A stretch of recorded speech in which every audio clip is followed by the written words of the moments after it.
Well, hello and welcome to the Portal 2 speedrunning tutorial, I suppose. This is Chapter 0, I'm calling it. I'm just going to be going over some basics of movement in the game. I might discuss a few general tricks that are used a lot through the run, and perhaps not most importantly, but very importantly, I am going to be going over how to install the Speedrun plugin called SAR. That doesn't work. Let me fix that real quick. The speedrun, that still doesn't work. Whatever, I'll fix that later. I'm going to be going over how to install the speedrun tutorial. Or not the speedrun tutorial. The speedrun plugin. We use a plugin called SAR. If I type, I actually deleted it so I can reinstall it, but we use a plugin called SAR. It automatically times runs 100% accurately, and it can export that time to Livesplit. It has a bunch of other cool features, like automatically recording demos when you die, so you don't have to pause the game to re-record demos. It's an amazing plugin made by Nexor. Thank you, Nexor. And the first thing I'm going to be doing is going over how to install it, because it's not the simplest thing. So step one is actually to close the game. Over here, I have my file explorer set up. Right now it's on Livesplit, but I can also open Google Chrome, and this is the website that actually has SAR on it. I will be these three websites right here. These are the only ones. This is just the Livesplit website. These three websites right here are the only websites that you will need to set up SAR, and I'll be linking those down in the description and in chat right now. There's you will have to separate them manually, but let me fix that real quick. Those three websites are these three websites right here. So the first thing you need to install SAR is actually to download SAR. Right now it says version 1.9. Hopefully, by the time this video gets out, Nex will have released version 1.10, which has a very cool feature that reduces every single load time in the game by about 2 to 3 seconds, which ends up being about 4 minutes over the course of an entire run. So once you're at this page, which I've linked to, hopefully it'll say 1.10, and then you scroll down here to assets and click on sar.dll, and it should download. I've downloaded a bunch. One thing that might note, it just happened here, it actually failed because of virus detected. Windows Defender really does not like SAR. I promise you it's not a virus, but actually let me go over how to fix that on Windows Defender. I'm pretty sure I remember how to do it. If you just type start and then search Defender, this window will pop up, and then click virus and threat protection. Another window will pop up. Then go into settings. I might be going the wrong way.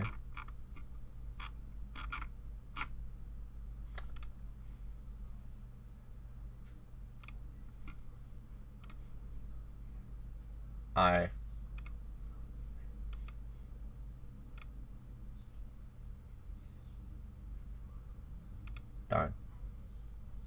How did I do that? This was exactly how I did it like all those other times. Oh, right. I was going the right way. So you go, never mind. I'm on pace. So you go to virus and threat protection, and then go to this window, virus and threat protection settings, scroll all the way down, you go to exclusions, and then right here I actually already do have it excluded, but what you're going to want to do is add a temporary exclusion for your downloads folder so that you can actually download SAR. You're going to have to user account control yes. So now that I have that exclusion added, if I go here and download SAR again, it'll actually work. I can download the file. So now that we have done that, we go to our downloads folder. I'm going to rename this just SAR. And then, okay, never mind. And then what you do, where did it go? Okay, that's old, God. Whatever, just take the SAR file you downloaded, copy it, and then you go to your Portal 2 folder, which was located, if you're on a Windows computer at least. If you're on Mac or Linux, it'll be a bit different, but you should know. If you're on a Windows computer, it'll be local disk, program files x86, Steam, Steam Apps, Common, Portal 2. Now you can actually put it in this folder or in this other folder inside the Portal 2 named folder called the Portal 2 folder. You can put it in either folder. So just oh, okay. So you just put that in there and then rename it sar.dll. And that is all you need to do to install SAR. Once you've done that, you can actually open the game. I'm opening the game real quick. Sorry for the black screen. There's no Livesplit for Linux? Oh, that's okay, that's tragic. So that's my Windows, sorry. So now that I have opened the game up, you can see it's Windows Defender killed SAR. Somehow.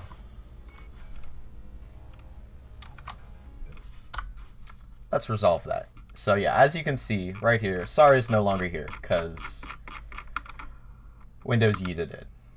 So we're gonna have to go back into, I just called my dog Windows, yeah, I'm sorry. Yeah, turning off Windows Defender, it's not the best idea, but it will fix this. So just do the same thing, then go to settings, go to exclusions. I have the exclusion actually set for the wrong folder. So what you want to do is add an exclusion folder and then go back to your Portal 2 folder. Where? Oh. apt Portal 2, and then add this folder as an exclusion. Click yes. And then I'm just doing that. And then now that folder is an exclusion. So what that means is you can go to downloads, copy SAR, put it back in the Portal 2 folder, rename it SAR, and you will have SAR forever, and Windows Defender will never delete it. So what you can do now is actually remove the downloads folder from your exclusion, because that's like the one folder that you actually want Windows Defender to cover. So now, hopefully, if I boot up Portal 2, it should have SAR installed.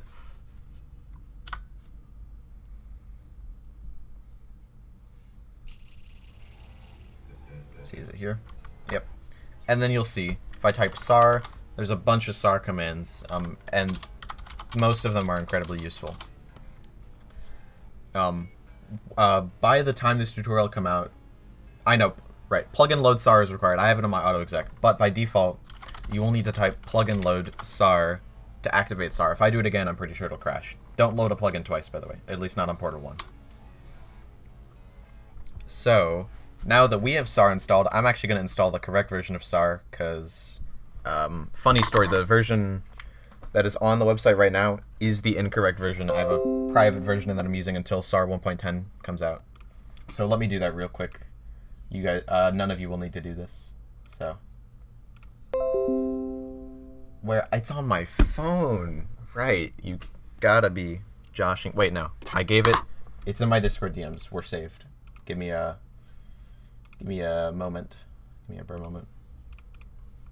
I gave it to Bets. Where are my Bets DMs? There they are. Here's SAR. Time to actually download it. It delete. Oh my. Okay.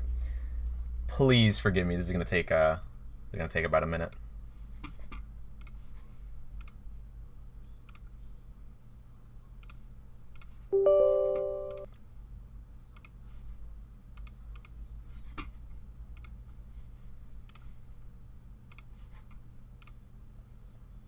Which, I think that's the right one. I gotta close Portal 2 real quick.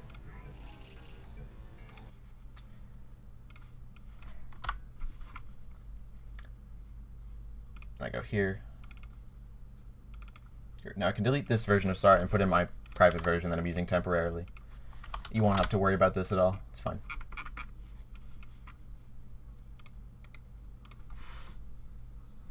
It's going to be SAR 1.9.1. No, it's not. SAR 1.10 should be released in a few days. So now you can see Portal 2 is up. I have SAR, and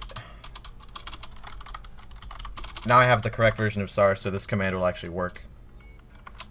But that's everything you need to know to install SAR. There's a bunch of useful commands for SAR I'll be putting down in the description. But some of the commands that you might want to put in, like your auto exec, for example. Let me get this set up because that is really useful. Oh my god, my entire display capture is broken. So this, oh man. Anyway, some useful commands will be SAR underscore auto record 1. You want to set that always to 1 because it means if you die or load a save, it'll keep recording demos. By default, it does not do that. So you need to set SAR auto record to 1. That's actually the reason why you want it. And also in your auto exec, you're going to want to type plugin underscore load SAR because without that, SAR won't be active. And something interesting I found, SAR auto start, SAR underscore speedrun underscore auto start, you want to actually set that to 0 because by default, it'll auto start when it's supposed to. But if you set this to 1, it'll auto start at the wrong time. And then another thing, let me load a map real quick so I loaded the wrong map.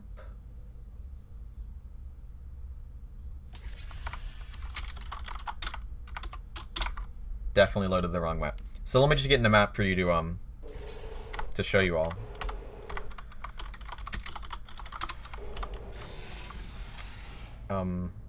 This command right here turns on an in-game timer.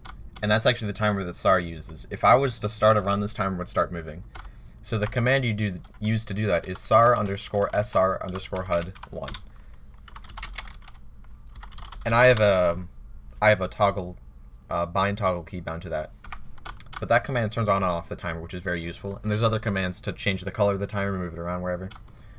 One of the most important commands that you'll be able to use is UI underscore loading screen underscore transition underscore time 0. That command makes every load in the game about 4 seconds faster, which is really useful. That's all the SAR commands I'm going to go over. Now I'm going to go over quickly, it's pretty easy, how to put SAR with Livesplit, how to pair them up. Because by default, SAR doesn't mess with Livesplit at all. So I can keep the game open for this one. So if you haven't already installed Livesplit, then go do that. There's a link in the description. So once you have Livesplit, just extract it to a folder and set it up if you have not already again. So one of the links that I have is this link. Now this link might be a little weird, but it's a text file that is just in the browser. And this is the script that Livesplit will use to interface with SAR and take the 100% accurate time. So what you want to do with this script is Control A to select all, and then copy it, and now go to your Livesplit folder, which for me is on my secondary, whatever. Technically you don't have to go to your Livesplit folder, you can put this file anywhere, but I recommend putting it in your Livesplit folder somewhere. And then you can go into this folder if you want, that's what I did, and you have to make a new file. Rename the file sar.asl. You'll have to change it from .txt.isl. It'll give you a warning. Hit yes. Now open this file with Notepad.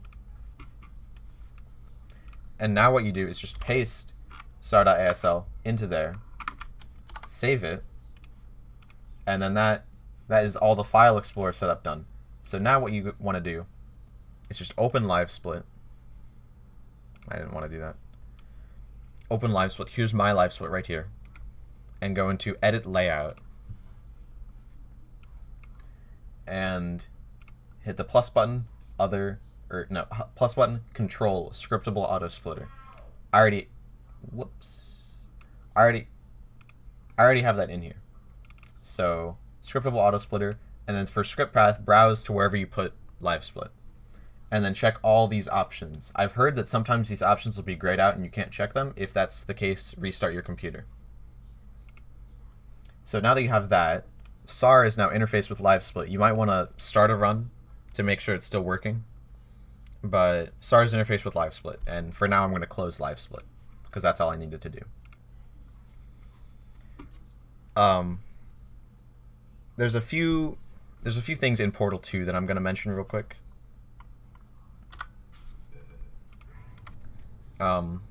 If you want to start a speedrun and you're using containerridesave, which I would recommend you do, it just skips the big long 5-minute cutscene at the beginning. Containerridesave, you need to type the command SAR underscore speedrun underscore offset 16868. That is the number we use for containerridesave. 16,868 ticks is exactly 4 minutes 41 seconds and 130 milliseconds, and that's the offset you need for containerridesave. And another thing is, if you want to start a run, all you do is just start at either the first map of the game or load the containerridesave and start recording a demo before the time starts, and SAR should automatically start. It'll take care of everything. One thing to note though is if you reset your run using the command SAR underscore speedrun underscore reset, you cannot do it on containerride because it'll automatically restart the tutorial. So you'll have to load another map. That might be changed, but I don't think it will. So that's, as far as I know, everything I need to go over about SAR. Now the rest of this tutorial should go a bit more swimmingly. Now I'm gonna go over. See, no, there's nothing that. Right, there are some Portal 2 commands that might be useful. The only thing is, if you haven't, if you want, bind some keys to save quick and load quick spaces that are maybe more convenient than F6 and F7. And there's really no special binds that you need to speedrun, except one. There's one map in the game that is unusually dark. And in our speedruns, we allow people to artificially turn up the brightness on the game a bit, because some people have monitors that are just very, very, very dark. And there's more commands, I'll get to this. But you can actually see probably just fine without the command. You can't read console because my display capture is broken. I know it's broken. I'll put all these commands in the description. It's fine. So that command is way too long to recite. But what this command does is it turns up the brightness on the game. And this usually just makes the game look real bad, but it's really useful for one map. And that command will be in the description. And there's also another command, CL underscore showpause1. That command puts these numbers, it doesn't work, but these numbers, oh, what?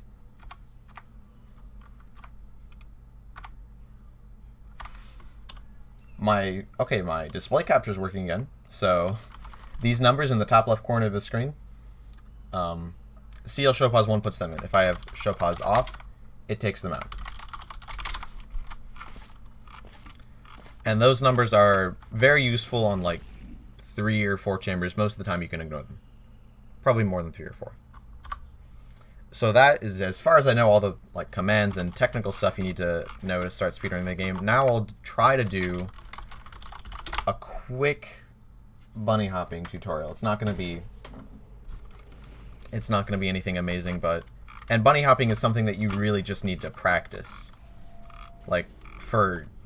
Just need to practice it, because when you start, you will not be good at it at all. Something quick to note here: the bottom velocity number is my horizontal velocity, and the top number is my total velocity. You see, if I jump, the bottom number doesn't change at all. So horizontal velocity is really useful. Also, I don't know if that command is allowed in runs. But this is a cool map because there's a long straightaway that I can just use to bunny hop and build up a lot of speed. So if you've never bunny hopped before, the basic idea is that you just keep jumping. Obviously, that's the obvious part. But then when you're in the air, you do an air strafe. And if you don't know what an air strafe is, it's when you press A and then move your mouse left at the same time, or vice versa. So with that, you can go incredible distances out from the portal. If I was just to hold W, I would not go nearly as far. But if I air strafe, I can control where I'm going in the air and actually go a lot faster. So if I was to just jump out of this portal, I land about here. But if I was to jump and then strafe out of this portal, air strafe, I land noticeably further. So the idea behind bunny hopping is to just do lots of jumps and then air strafe in between them. It takes a lot of practice to get good at bunny hopping. If you're just starting, your bunny hops may look a bit like this or something. I don't know what bad bunny hops look like, but it takes like hundreds of hours to practice. I'm not joking, to get good at bunny hopping. So if you're bad at bunny hopping right now, do not be discouraged at all. It's like I get better at bunny hopping every day. You never stop getting good at it. And then there's two other main things. This map is laser chaining. If you play the game for long enough, you just know what all the maps are called, and you can type them all in. I'll also type the command to get to this map if you want to practice, I guess. The two other main things about movement that you might want to learn is called wall strafing and speed wall strafing. You'll see if I move here... Ooh. Okay. If I move here, my velocity is 175 if I'm just holding W. Now, if I start bunny hopping, you'll see my velocity can get up to 300 pretty quickly. But that is hard, and there's some cases, especially later in the game, where you can't jump. Otherwise, you'll soft lock. And there's also other places where it's just inconvenient to jump. So, to wall strafe, you want to look slightly towards the wall you're strafing against, and then hold forward and the strafe key to the side of the wall. So you'll see I'm now going at 243 speed. That is significantly faster than the 175 walking speed. So this is really useful, especially if you can't jump or if it's inconvenient to jump. And there's also another technique that is very similar to that called speed wall strafing, which is when you look slightly away from the wall, only hold the key towards the wall and continuously jump. And there's one other thing about bunny hopping that I'll mention after this. So if I'm wall strafing regularly against the wall, I'm only going at about 244 speed. But if I do a wall strafe and then go into a speed wall strafe, I can get up to like 300 some speed. And this is really useful if you have like a long stretch of straight catwalk that you want to jump against, because this is actually about the same speed as bunny hopping really good, and it's significantly easier.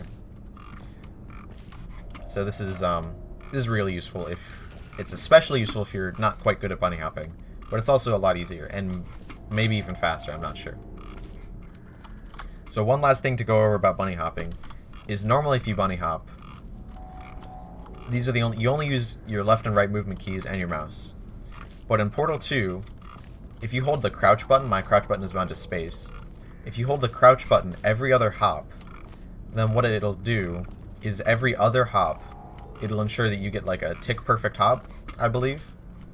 And that makes you go just a little bit faster with your hops. It might not be noticeable, but it's very good to get in the habit of pressing crouch every other hop. And it also technically gives you more height, but that's not important. Right, there's actually one bind, the most critical bind for Portal 2 speedrunning that I forgot. You have to bind your mouse wheel up and mouse wheel down to jump. Because if I was to try bunny hopping with the space bar, it would work, but it's kind of slow because I have to time my spacebar jump perfectly, and if I'm even just a little too late, I lose a ton of speed. So every single speedrunner on this planet binds mouse wheel down or mouse wheel up to jump. You'll see that nice scroll sound, and that ensures that you can just scroll the mouse wheel and then jump. So the commands to do that are bind mwheel down plus jump and bind mwheel up plus jump. Some people bind mwheel up to plus use, which lets them grab cubes incredibly precisely. But I don't do that. It's mostly personal preference. And there's also one other thing about a bunny hop. You can just start a bunny hopping by just jumping and then going into it, but then you start at like normal peasant walking speed, and it takes a while to build up speed. But one thing you can do in Portal 2 is called a circle jump. It's when you do kind of this motion, and you already start with like way more speed than you would ever have normally. So this motion of a circle jump is kind of weird and hard to explain, and there's several different ways to do it, but I guess the way I do it is I hold W for like maybe a tenth of a second, and then bring my mouse all the way to the right, like 90 degrees to the right, and then press the left strafe key to go in. And you can also do it the other way, but I'm more comfortable with doing it right to left. So this is also something very weird and that you'll have to practice. But one thing about practicing it is eventually you'll be good enough at it. Like, the main reason of circle jumping is you want to be able to jump from here I messed it up there. But you want to be able to jump from here to this thing in one jump. You want to be able to clear this gap in one jump, and it looks very hard and unreasonable. But that is like the main thing. You'll be doing that on almost every map. So that's very important. And I don't believe there's much else that I need to talk about bunny hopping, at least in a beginner's tutorial. One thing though that's very important to mention, it's just practice. You need to practice it. Like, you don't need to, maybe in the beginning you might go to a bunny hop map and practice getting your speed up, but every time you run the game, you're practicing bunny hopping. So you will not be good at it first thing, because it's kind of a weird movement. Yeah, I believe that's all I need to talk about setting up the game, movement and stuff. If there's anything else that I need to talk about, chat and how would be the time to tell. But I believe that will be the end of my video. If there's anything more movement specific that I need to talk about in Chamber, I will there. But, oh, okay. There's one quick thing. Sometimes you can't jump and you're not near a wall at all. So then what you want to do is if I'm moving straight and I start moving to the right, you'll see my velocity actually goes up for a split second, and then it goes down to normal. I will talk about reportals in Chapter 2 when I get there. So you can exploit this when your velocity goes up a bit by spamming A and D repeatedly. And what this does is it gets your velocity to about 200 and something, which is a lot better than 175. And this is only useful pretty much in chapters 8 and 9, and I'll get to why it's useful. But if you have to hold W, if you can't jump for whatever reason, and you're not near a wall, this is the fastest way to move. Except with portals. You might be even able to see it's a little bit faster. Okay, but for real this time, that should be the end of the tutorial. Stay tuned for chapter 1, where I'll be going over the beginning of the game, and probably some other maybe a little more basic things. But stay tuned for chapter 1, and good luck on speedrunning.